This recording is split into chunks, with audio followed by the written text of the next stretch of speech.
Hello friends, good morning to all of you. स्वागत है आपका लक्ष्य सिविल सर्विसेज गोपालगंज के इस यूट्यूब चैनल पे। मैं शशि, डायरेक्टर लक्ष्य सिविल सर्विसेज, स्वागत करता हूं अपने इस यूट्यूब चैनल पे। आज के इस लेक्चर के माध्यम से हम स्पेशली बात करेंगे वर्ल्ड ज्योग्राफी के अंतर्गत, या बोले तो वर्ल्ड रीजनल ज्योग्राफी के अंतर्गत कुछ ऐसी महत्वपूर्ण डेफिनेशंस जो आपके एग्जामिनेशंस के लिए भी काफ़ी महत्वपूर्ण है, और साथ ही साथ वर्ल्ड ज्योग्राफी और स्पेशली प्रादेशिक भूगोल, जिसको हम रीजनल ज्योग्राफी के नाम से जानते हैं, इसको समझने के लिए काफ़ी ये हेल्पफुल होगा। जैसे आज के क्लास में हम बात करें तो किस चीज़ों पे हम बातचीत करेंगे, काफ़ी महत्वपूर्ण ये डेफिनेशंस हैं जो सामान्यतः बच्चों को नहीं पता होता है, और जियोग्राफी को पढ़ते समय जब ये बातें उनके दिमाग में हंट करती है तो काफ़ी उस बात पे वो दुविधा में आ जाते हैं कि किसे कहा जाता है। जैसे हम सबसे पहले बात करेंगे कि महाद्वीप किसे कहते हैं, कॉन्टिनेंट के बारे में बात करेंगे। उसके बाद से हम बात करेंगे महाद्वीप के बारे में बात करेंगे। उसके बाद से हम बात करेंगे उप महाद्वीप क्या होता है, या सब कॉन्टिनेंट इसको किसको बोलते हैं। उसके बाद से हम आइसलैंड क्या होता है, या फिर हम द्वीप के बारे में बात करेंगे कि द्वीप क्या होता है। उसके बाद से माउंटेन, एक तो हम पढ़ेंगे कि पहाड़ी हिल क्या होता है, फिर माउंटेन के बारे में पढ़ेंगे कि पर्वत क्या कहलाता है, फिर पर्वत श्रेणी क्या कहलाता है, पर्वत श्रृंखला, दोनों में क्या फ़र्क है। जैसे आप सुनते हो कि अरावली पर्वत श्रेणी, हिमालय पर्वत श्रृंखला, सतपुरा पर्वत श्रेणी, तो इन सब में क्या अंतर है, इस चीज़ को हम समझेंगे कि इन दोनों में क्या बेसिक डिफरेंस है। उसके बाद से वर्ल्ड रीजनल ज्योग्राफी पढ़ते समय आपको जल संधि और स्थल संधि, एस्टेट और एस्थमस आपको हमेशा सुनने को मिलता होगा कि बेरिंग जल संधि है, ये पाक जल संधि है, ये मैगलन जल संधि है, तो बहुत सारे जल संधि के बारे में आप सुनते होंगे। तो उस जल संधि को समझेंगे कि जल संधि क्या होता है। इसके साथ एस्थमस, या फिर अगर बात करें स्थल संधि, जैसे आप पनामा स्थल संधि, सीनई स्थल संधि, ऐसे कुछ दुनिया की महत्वपूर्ण स्थल संधि के बारे में भी सुने होंगे, उसके भी बारे में पढ़ेंगे।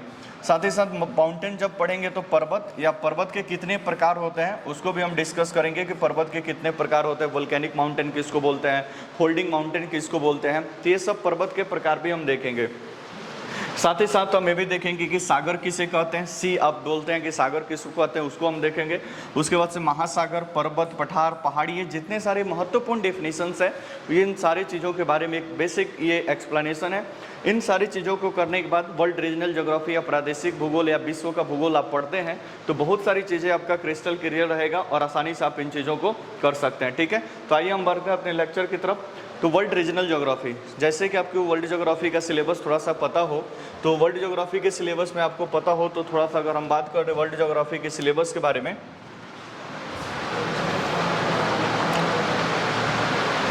वर्ल्ड ज्योग्राफी के सिलेबस की अगर बात करें तो देखो, वर्ल्ड ज्योग्राफी सिलेबस के अंतर्गत एक आता है फिजिकल ज्योग्राफी, जिसको हम भौतिक भूगोल बोलते हैं। फिजिकल ज्योग्राफी, या जिसको बोलते हैं भौतिक भूगोल। भौतिक भूगोल के अंतर्गत अगर बात करें, इसी को सामान्यतः वर्ल्ड ज्योग्राफी। भौतिक भूगोल की बात करें तो इसमें हम कॉस्मोलॉजी के बारे में पढ़ते हैं, जिसमें पूरा ब्रह्मांड वगैरह आता है।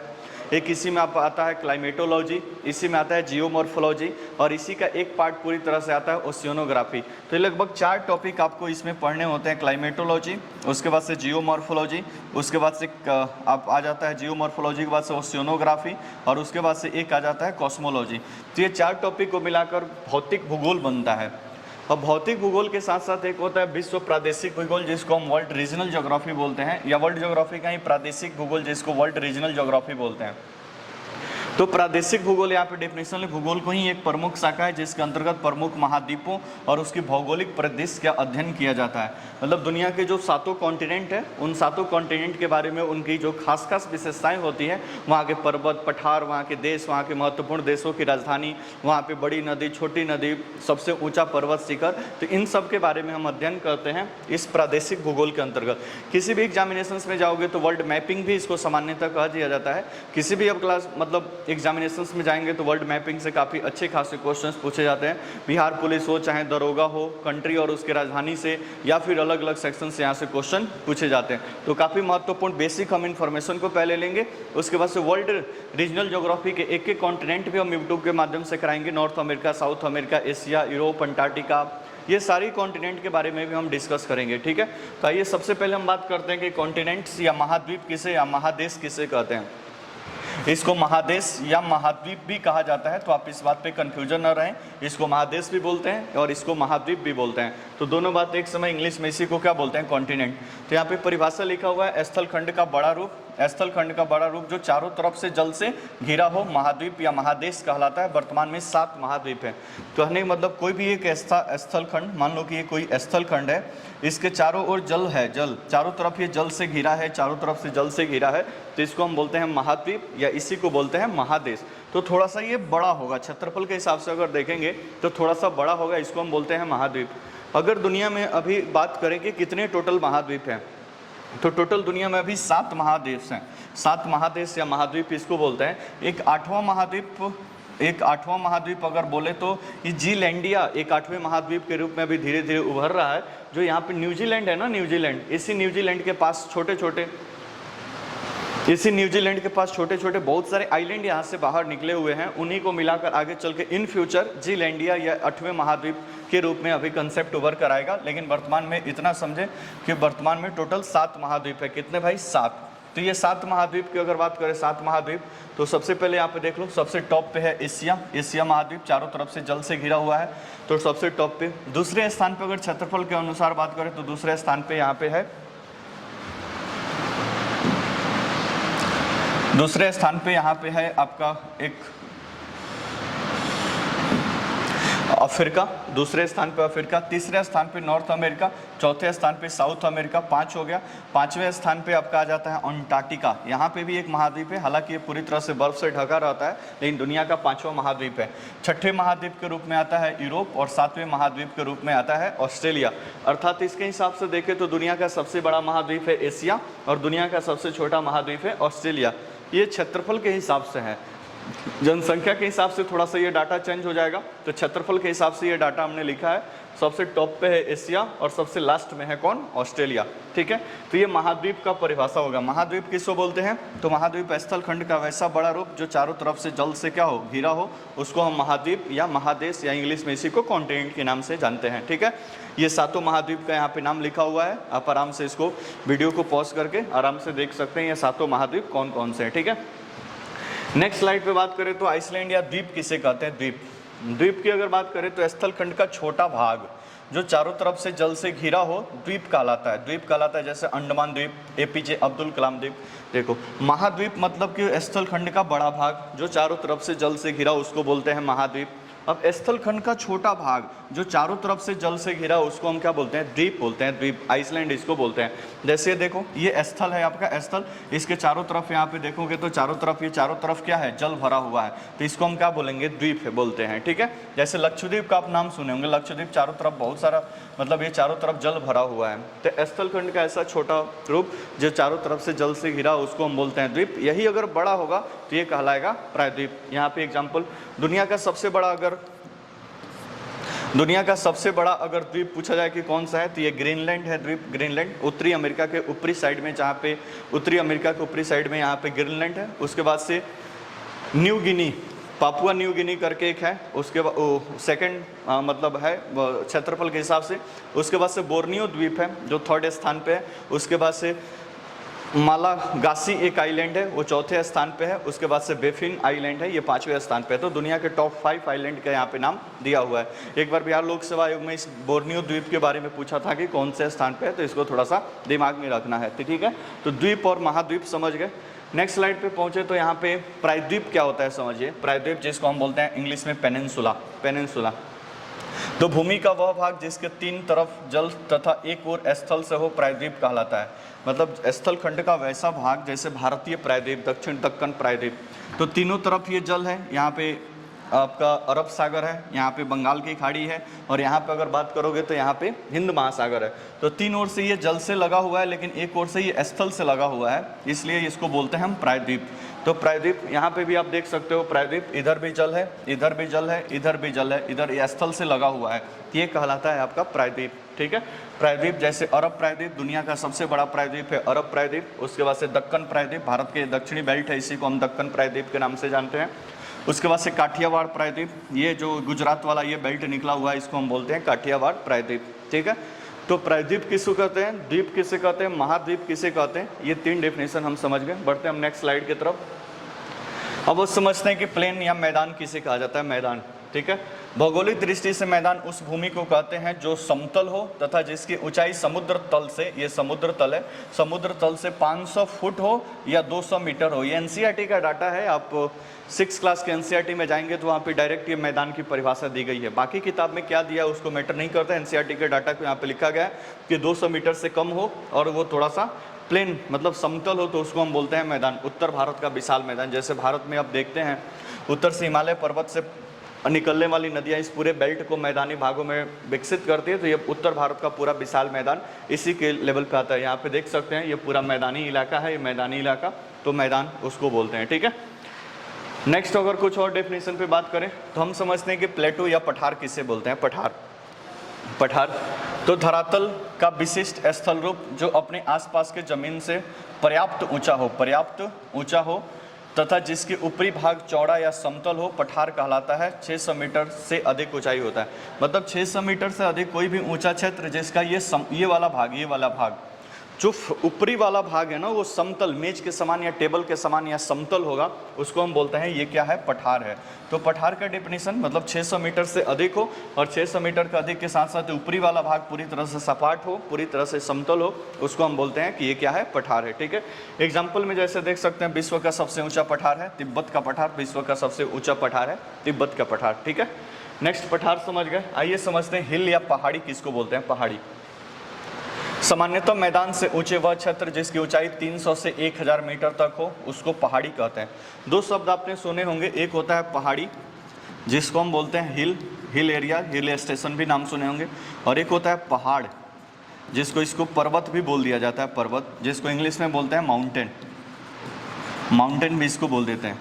अब इसको अगर देखेंगे तो पहाड़, अब मान लो कि 200 मीटर तक तो मैदान हो गया, अब 300 मीटर से ये क्या हो, अधिक हो, 300 मीटर से अधिक हो और जिसका शीर्ष नुकीला हो, पॉइंटेड या नुकीला हो, 300 मीटर से अधिक हो जिसका शीर्ष नुकीला या पॉइंटेड हो, और 1000 मीटर से क्या हो, कम हो, 1000 मीटर से कम हो, यानी 300 और 1000 मीटर के बीच है और जिसका शीर्ष नुकीला है।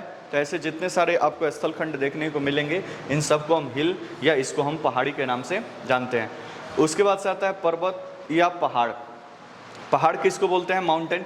अब 1000 से मीटर तक तो ये हो गया, अब एक कोई ऐसा क्षेत्र जो 1000 से भी अधिक हो, 1000 मीटर से अधिक हो, हाईएस्ट कहाँ तक हो ये कोई डिफाइन नहीं है, 1000 से अधिक तक हो और इसका शीर्ष ये पॉइंटेड या नुकीला हो तो उसको हम बोलते हैं पहाड़। तो पठार में हमने क्या देखा, पठार में ऊपरी जो भाग होता है वो समतल होता है, लेकिन माउंटेन या हिल की बात करें तो उसका कोई एक हाईएस्ट पीक या उच्च बिंदु या सर्वोच्च शिखर आपको देखने को मिलेगा, क्योंकि इसका ऊपरी भाग क्या होता है, नुकीला होता है, ये नुकीला होता है। यहाँ तक बात समझ में आया। अच्छा, अगर आपसे कोई पूछे कि पठार का सबसे उच्च बिंदु क्या है, तो पठार का उच्च बिंदु तो नहीं मिलेगा। क्यों नहीं मिलेगा, क्योंकि पठार का उच्च बिंदु वहाँ पे सारी चीज़ें वो समतल होंगी, तो पठार का कोई उच्च बिंदु नहीं मिलेगा, लेकिन पहाड़ी या फिर पर्वत का आपको हाईएस्ट पॉइंट देखने को मिल सकता है। तो ये भी बात समझ गए। नेक्स्ट बढ़ते हैं माउंटेन। 100 मीटर से अधिक हो और शीर्ष इसका क्या हो, नुकीला हो, उसको बोलते हैं माउंटेन। जैसे अब देखो पर्वत के भी 4 प्रकार होते हैं। एक होता है फोल्डिंग माउंटेन जिसको मुर्दार पर्वत या इसी को हम बलित पर्वत भी बोल देते हैं, बलित पर्वत। एक होता है भ्रंश पर्वत। एक होता है फिर ज्वालामुखी वोल्केनिक माउंटेन। एक होता है रेसिडुअल माउंटेन जिसको हम अवशिष्ट पर्वत बोलते हैं। अब इनका फॉर्मेशन कैसा होता है, ये वर्ल्ड ज्योग्राफी के अंतर्गत आप चैप्टर पढ़ते हैं जियोमॉर्फोलॉजी, जहाँ पे प्लेट टेक्टोनिक सिद्धांत। तो प्लेट टेक्टोनिक सिद्धांत में इसको पढ़ा जाता है कि जब दो प्लेटें आपस में टकराती है तो टकराने के बाद से उसका बीच वाला भाग उठा हो जाता है तो इसको बलित पर्वत पड़ता है। जब प्लेटें दूर खिसकती है तो नीचे वाला भाग धंस जाता है, इसको भ्रंश पर्वत कहते हैं। वोल्केनो जब बाहर निकलता है, ज्वालामुखी बाहर ठंडा होता है तो इसको हम ज्वालामुखी पर्वत कहते हैं। इन तीनों पठारों में जब टेम्परेचर और ताप या पानी वगैरह हवा की वजह से जब घिसपिट जाएगा तो उसी को हम अवशिष्ट पर्वत के नाम से जानते हैं। ये सब जियोमॉर्फोलॉजी का पार्ट है, इनका फॉर्मेशन। अभी केवल इन्फॉर्मेशन हम ले रहे हैं कि माउंटेन किसको कहते हैं, ठीक है। जियोमॉर्फोलॉजी में काफ़ी बेहतरीन तरीके से इसको डिफाइन किया जाता है प्लेट टेक्टोनिक्स थ्योरी से ऐड करते हुए, ठीक है। तो समझ गए कि माउंटेन किसे कहते हैं। अब दो बात और समझते हैं कि माउंटेन रेंज क्या होता है और एक होता है पर्वत श्रृंखला। तो सबसे पहले समझते हैं कि पर्वत श्रेणी क्या होता है। पर्वतों का समूह जिसकी उत्पत्ति एक साथ हुई हो पर्वतों की उत्पत्ति, और पर्वत श्रेणी कहलाता है, ठीक है। अरावली, सतपुड़ा, जैसे मान लो कि यहाँ पे बहुत सारे माउंटेन हैं, इन सब की उत्पत्ति एक ही साथ हुई है, एक ही साथ, मतलब ये भी बना है उसी समय, ये भी बना है उसी समय, ये भी, तो इसको हम बोलते हैं पर्वत श्रेणी बोलते हैं, ठीक है। बात समझ में है। जैसे अरावली माउंटेन, अरावली पर्वत श्रेणी ये ले लो, तो यहाँ पे अरावली का एक भाग यहाँ पे गुजरात में है, फिर राजस्थान में ऊपर जाओगे तो हरियाणा में है, दिल्ली में भी रायसीना हिल जो राष्ट्रपति आवास है इसी में है। सतपुरा पर्वत श्रेणी 7 पहाड़ियों का समूह है सतपुरा पर्वत श्रेणी। तो पर्वत श्रेणी वैसे माउंटेन्स का समूह जो जिनकी उत्पत्ति एक ही साथ हुई हो तो उनको हम क्या बोलते हैं, पर्वत श्रेणी। अगर ये जल में है तो इसको हम कटक कहते हैं, कटक। इसको हम रिज बोलते हैं, मिड अटलांटिक रेंज नहीं, मिड अटलांटिक रिज बोलते हैं इसको, मिड अटलांटिक रिज। मतलब अगर माउंटेन रेंज अगर किसी जल के अंतर्गत है, यानी बहुत सारे पर्वतों का समूह अगर किसी जल के अंतर्गत है, इसको हम बोलते हैं कटक या इसी को बोलते हैं रिज। जैसे अटलांटिक महासागर की बात करें तो अटलांटिक महासागर के पूरे बीचों बीच ऐसे आपको मिड अटलांटिक रिज देखने को मिलेगा। अब आप सोच रहे हैं कि सर मिड अटलांटिक रिज कैसे फॉर्मेशन हो गया, तो आगे जब प्लेट टेक्टोनिक्स पढ़ते हैं वहाँ पे पढ़ते हैं कि नॉर्थ अमेरिकन प्लेट अपने साइड में चली गई, यूरेशियन प्लेट अपने साइड में चली गई, और महासागर के बीचों बीच से जो वोल्केनो निकला तो वहाँ पे बहुत सारे माउंटेन का निर्माण हो गया, और बहुत सारे वहाँ पे पूरी एक बेल्ट देखने को मिलता है जिसको हम मिड अटलांटिक रिज के नाम से जानते हैं। ठीक है, इसको हम जियोमॉर्फोलॉजी वाले चैप्टर में काफ़ी डिटेल से कराते हैं कि कैसे इन सारी चीज़ों का फॉर्मेशन हुआ है। तो एक तो समझ गए कि पर्वत श्रेणी किसको कहते हैं। नेक्स्ट अगर बात करें कि पर्वत श्रृंखला क्या होता है, पर्वत श्रेणी में देखें तो यहाँ पे पर्वतों का समूह जिसकी उत्पत्ति अलग अलग समय में हुई है तथा एक दूसरे से समानांतर हो, पर्वत श्रृंखला कहलाता है। पहले वाले में देखें कि जितने सारे माउंटेन थे वो सब एक ही साथ बने हुए थे और एक दूसरे के मतलब साथ हैं, तो उनको पर्वत श्रेणी। अब माउंटेन मान लो कि एक बन गया, फिर दूसरा लेयर बन गया, तीसरा लेयर बन गया, तो माउंटेन के समूह है लेकिन अलग अलग समय में इसका निर्माण हुआ है। जैसे हिमालय की बात करो तो सबसे पहले ग्रेटर हिमालय, फिर उसके बाद से मिडिल हिमालय, उसके बाद से फिर शिवालिक हिमालय। तो तीनों का उत्पत्ति अलग अलग समय पे हुआ है प्लेटों के टकराने की वजह से, इसलिए अलग अलग हुआ है और एक दूसरे के दोनों क्या है, समानांतर है। तो इस स्थिति को हम बोलते हैं कि माउंटेन चैन है या इसी को हम पर्वत श्रृंखला के नाम से जानते हैं। तो पर्वत श्रेणी किसको बोलते हैं कि एक ही समय उत्पत्ति हुई हो, एक ही साथ उत्पत्ति हुई है, लेकिन पर्वत श्रृंखला अलग अलग समय में उत्पत्ति हुई है लेकिन वो एक दूसरे के समानांतर है, तो इसको हम बोलते हैं, क्या बोल देते हैं हम इसको, पर्वत श्रृंखला बोल देते हैं। ठीक है, note group of mountain but not regular, पर्वतों का समूह है लेकिन एक दूसरे के समानांतर नहीं है, अर्थात इरेगुलर है, तो समानांतर न हो तो इसको हम बोलते हैं कॉर्डिलेरा, इसको हम बोलते हैं कार्डिलेरा, इसको हम कार्डिलेरा के नाम से जानते हैं, कार्डिलेरा के नाम से जानते हैं। ठीक है, तो इसको कार्डिलेरा, जैसे आप नॉर्थ अमेरिका में पढ़ते हैं, नॉर्थ अमेरिका में पढ़ते हैं पश्चिमी कार्डिलेरा जिसमें बहुत सारे माउंटेन है, मैकेंजी पर्वत है, अलास्का माउंटेन है, रॉकी माउंटेन है, सियरा नेवादा माउंटेन है, तो बहुत सारे माउंटेन का समूह है लेकिन एक दूसरे के समानांतर नहीं है, सब इधर उधर बिखरा पड़ा है, इसलिए उसको पश्चिमी कॉर्डिलेरा के नाम से जानते हैं। तो माउंटेन की जिसकी उत्पत्ति अलग अलग या एक ही साथ हुई हो लेकिन एक दूसरे के साथ बिखरा पड़ा हो तो उसी को कॉर्डिलेरा के नाम से जाना जाता है। आई होप इतनी बातें आपको समझ में आई गई। वीडियो अच्छा लगा हो तो कृपया चैनल को सब्सक्राइब कर लें और इसको फिर आगे फॉरवर्ड कर लें क्योंकि बहुत बेसिक इन्फॉर्मेशन है और इसको समझना क्या हो जरूरी है।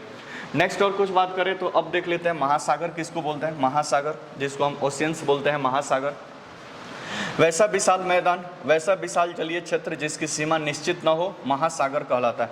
मतलब जल का एक बहुत बड़ा विशाल भाग जिसकी कोई निश्चित सीमा ही नहीं है उसको हम महासागर बोलते हैं। वर्तमान में पहले 4 ही आप किताब में पढ़े होंगे लेकिन वर्तमान में टोटल 5 महासागर हैं।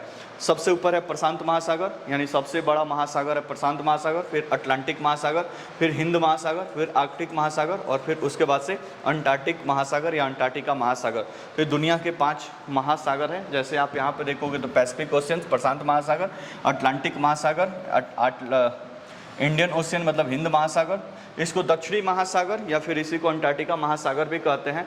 ये महासागर अंटार्कटिका द्वीप के ऊपर जो बर्फ़ है ना, बर्फ़ उसके पिघलने की वजह से यहाँ पे पानी जो जमा हुआ है इसलिए इसको अंटार्कटिका महासागर या दक्षिणी महासागर के नाम से जानते हैं। ऊपर देखेंगे यहाँ तो नॉर्थ पोल पे है आर्कटिक महासागर, बीपीएससी में यही क्वेश्चन पूछा गया था। नॉर्थ पोल पे है आर्कटिक महासागर और दक्षिण पोल पे दक्षिणी महासागर या फिर इसको हम बोलते हैं अंटार्कटिका महासागर। तो दुनिया के ये 5 बड़े बड़े महासागर हैं जिसमें से सबसे बड़ा महासागर है प्रशांत महासागर। ठीक है, नेक्स्ट अगर बात कर ले कि सागर किसको बोलते हैं, सागर, तो महासागर का वह भाग जो स्थल से लगा हो सागर कहलाता है, जैसे अरब सागर, बेरिंग सागर इत्यादि इत्यादि। ठीक है, तो महासागर का ही एक पार्ट जो कहीं स्थल से टच करता है उसको हम सागर बोलते हैं, जैसे अरब सागर। हिंद महासागर का ही पार्ट है जो भारत और फिर अरब क्षेत्र से इधर कनेक्ट होता है, इसलिए इसको हम बोलते हैं कि ये सागर है। ठीक है, पृथ्वी पर स्थल के समय विशाल जलीय क्षेत्र जहाँ नदियाँ अपना जल खाली करती हैं उसको भी मतलब दूसरा परिभाषा भी ये देख सकते हैं, दूसरा परिभाषा है, एक तो ये सही है, ठीक है, ये भी परिभाषा है, दोनों में से कोई। सागर का विस्तृत रूप ही क्या कहलाता है? महासागर। इन बहुत सारे सागरों को मिलाकर आगे चलकर महासागर, तो महासागर का ही एक पार्ट है जो किसी स्थल से टच करता है, उसको हम सागर बोलते हैं, जहाँ पे नदियाँ अपने जल को क्या करते हैं? विसर्जित करते हैं। नेक्स्ट बात करें तो ये काफ़ी महत्वपूर्ण है, जल संधि, या इसको हम बोलते हैं जल डमरू मध्य, या इंग्लिश में बोलते हैं इसको एस्टेट। क्या होता है जल संधि? जल की ऐसी संकीर्ण भाग, यानी जल का ऐसा पतला भाग जो दो स्थलीय भागों को आपस में क्या, दो स्थलीय भागों को अलग करता हो तथा दो जलीय क्षेत्रों को क्या करता हो? जोड़ता हो, जल संधि कहलाता है। बात समझ में? मतलब जल संधि या वाटर एस्टेट, जल संधि क्या होता है? जल संधि अगर बात करें तो इसका दो काम है जल संधि का। एक तो दो जलीय क्षेत्र को या दो जलीय क्षेत्र को क्या करेगा? जोड़ देगा, और दो स्थलीय क्षेत्र को दो स्थलीय क्षेत्र को यह क्या कर देगा? अलग कर देगा, यानी एक दूसरे से पृथक कर देगा। जैसे ये देखो, यहाँ पे कोई ये जल संधि है, जल का काफ़ी पतला भाग, ये स्थल है, इन दोनों को क्या कर दिया? अलग, और ये दोनों जलीय क्षेत्र को इसने क्या कर दिया? जोड़ दिया। बात समझ में आया? तो इस तरह से जल संधि होता है, दो स्थलीय क्षेत्र को अलग करता है तथा दो जलीय बॉडी को क्या करता है? कनेक्ट करता है। दो जलीय, जैसे मान लो बेरिंग जल संधि है, तो बेरिंग जल संधि नॉर्थ अमेरिका और एशिया को अलग करता है, जबकि आर्कटिक महासागर और प्रशांत महासागर को आपस में क्या करता है? जोड़ता है। बात समझ में आया? तो जल संधि दो जलीय क्षेत्र को जोड़ता है और दो स्थलीय क्षेत्र को क्या करता है? अलग करता है। अगर ये जो जल क्षेत्र है ना, ये थोड़ा सा बड़ा हो जाए, जल क्षेत्र अगर बड़ा हो जाए, तो जल संधि का बड़ा रूप ही क्या कहलाता है? चैनल कहलाता है। आप उसको नोट करके यहाँ पे लिख सकते हैं, नोट करके आप इसको लिख सकते हैं कि जल संधि का बड़ा रूप, या जल संधि का बड़ा रूप ही चैनल कहलाता है। चैनल, या इसको बोलते हैं चैनल कहलाता है। जैसे आप नाम सुने 8 degree channel, 9 degree channel, channel कहलाता है। तो इस डेफिनेशन को भी आप लिख सकते हैं। तो जल संधि और चैनल लगभग एक समान होते हैं, लेकिन जल संधि थोड़ा सकरा पतला भाग होता है, जबकि चैनल जो होता है वो थोड़ा सा लंबा चौड़ा जलीय क्षेत्र होता है। काम दोनों का एक है, जल संधि दो जलीय बॉडी को जोड़ देगा और दो स्थलीय बॉडी को क्या कर देगा? अलग कर देगा। ठीक है, नेक्स्ट बात कर लेते हैं। स्थल संधि, स्थमस किसको बोलते हैं? स्थमस। तो जल संधि था तो जल को जोड़ा, तो स्थल संधि है तो किसको जोड़ेगा? स्थल को जोड़ेगा, जाहिर सी बात है। जल संधि था तो स्थल को अलग किया, स्थल को अलग किया तो ये जल को अलग करेगा।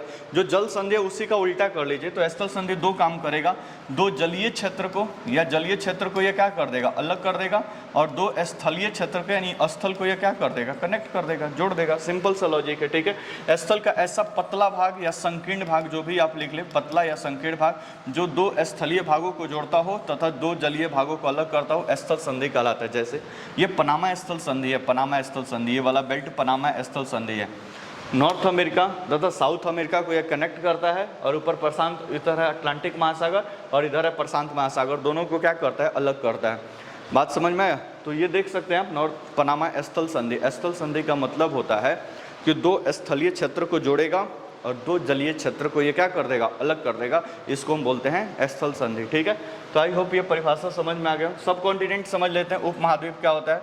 महासागर के भीतर बसा एक ऐसा घना भूभाग, भौगोलिक, महासागर नहीं, ये महाद्वीप होगा, महाद्वीप, महाद्वीप के भीतर बसा एक ऐसा घना भूभाग जो भौगोलिक विविधता के कारण अपने को इस महाद्वीप से अलग करता हो, उप महाद्वीप कहलाता है। जैसे भारतीय उप महाद्वीप में भारत शामिल है, पाकिस्तान, भूटान, नेपाल, अफगानिस्तान, बांग्लादेश और श्रीलंका शामिल है। जैसे इंडियन सब कॉन्टिनेंट के बारे में ये देख सकते हैं। ठीक है,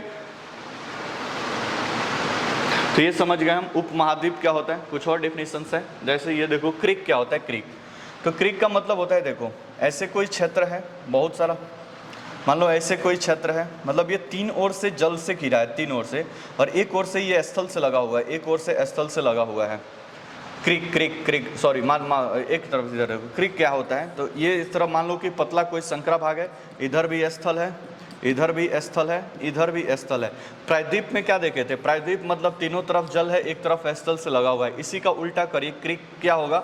तो तीन तरफ स्थल होगा और एक तरफ ये जल से लगा हुआ होगा। जैसे आप देख सकते हैं यहाँ पे सर क्रीक, यहाँ पे भी स्थल, यहाँ पे भी स्थल, यहाँ पे भी स्थल, इधर से जल से लगा हुआ है। ये क्रीक देख सकते हैं। कजीर हर क्रीक, यहाँ पे स्थल, यहाँ पे स्थल, यहाँ पे स्थल, इधर जल से लगा हुआ है। तो क्रीक का मतलब वो होता है कोई ऐसा पतला जलीय भाग जो तीन ओर से स्थल हो और एक तरफ से जल से लगा हुआ हो, इसको क्रीक कहते हैं। ठीक है, नेक्स्ट अगर बात करें तो गल्फ क्या होता है? गल्फ, अब देखो एक होता है गल्फ, एक होता है बे। गल्फ या बे, इसको भी हम खाड़ी ही बोलते हैं, गल्फ या फिर या इसको भी खाड़ी। तो हिंदी तो दोनों एक ही है, गल्फ और बे दोनों का मतलब ही खाड़ी। लेकिन गल्फ जो होता है तो इसको देखो, और बे में क्या फ़र्क है।